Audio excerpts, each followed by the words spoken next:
for Laura. Hello, London. This turnout is amazing. You'll have to bear with me because my voice is going of all days. So we all know why we're here today. And I'd imagine that we all know about a piece of legislation that has recently emerged as part of the Coronavirus Act 2020. The retention of fingerprint and DNA profiles in the interests of national security. Isn't it funny how just 6 months ago, the idea of containing our information through biometric identification and DNA was considered a conspiracy theory? And just recently, Tony Blair claimed in a BBC interview, and I quote, "The only common sense way to move forward from this situation was with digital identification." He also claimed that it was essential for there to be a track record kept by the government of everyone vaccinated for the virus. Wasn't this also classed as a conspiracy theory 6 months ago? Yeah. In my opinion, the problem lies in the fact that people are not informed. And information is key. Knowledge is key. It's key to being able to make decisions and form opinions, and it's key to being able to think for yourself.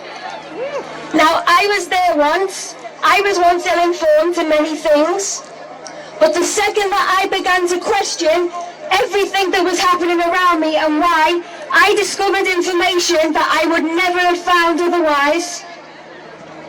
And believe me, I'm still learning a lot. This information, it's hiding in plain sight right in front of our eyes, and one of them being Operation Lockstep, a section of a wider document called Scenarios for the Future of Technology and International Development. This was written 10 years ago by the Rockefellers and even talks about biometric identification. The mainstream media or the government, they will never tell you this about this information because it's not their narrative and it's not their agenda. You can only go looking for it yourself. But when the media and the government present you with information, the trick is to listen to how they say what they say. And recently, they've been talking in cases, not deaths or hospital admissions, cases. And cases can range from asymptomatic to mild to severe. But we do not know how many of these cases are which because we are not told. They just tell us cases because that alone is enough to scare people into believing that we're still in such a threatening position based on the way we've been told about the virus from the beginning. When in reality, we're not.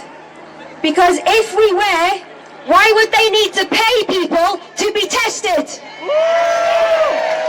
Why had the government allowed people to spend a month eating out with the Eat Out to Help Out scheme in the first place? Why are we even seeing a rise in spikes in cases if the masks work so well?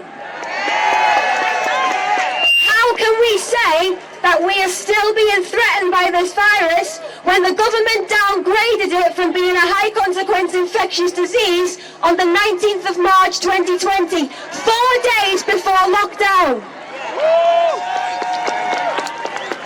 Everyone here, everyone across the world, we have become divided in so many ways. It's black against white, young against old, man against woman, and now it's mask wearers against non-mask wearers and sheep against tinfoil hat wearers. And it's time to stop dividing and start uniting.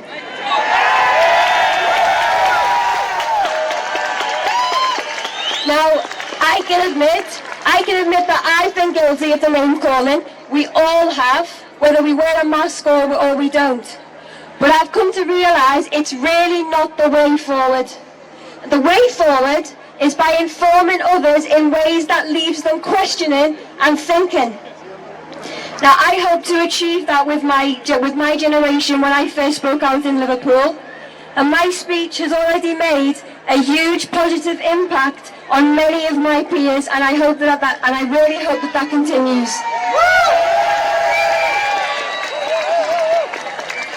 I was amazed, and still am, at how many of my peers are just so accepting of everything without question.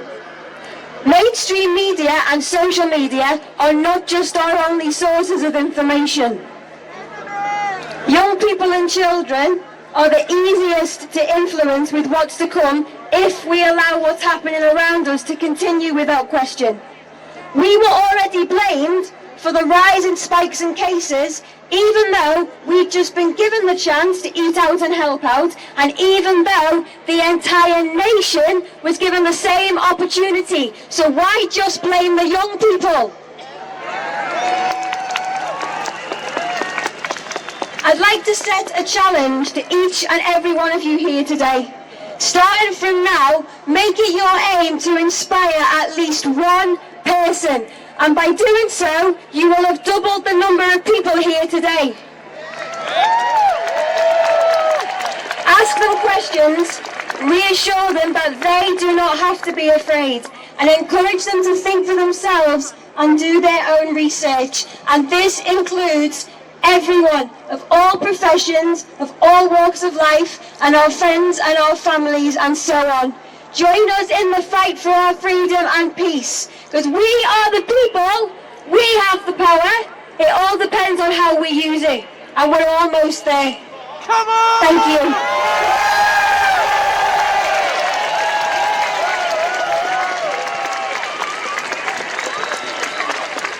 Isn't it just beautiful when the young people start talking like old people? What a wonderful girl. Let's hear it for Laura.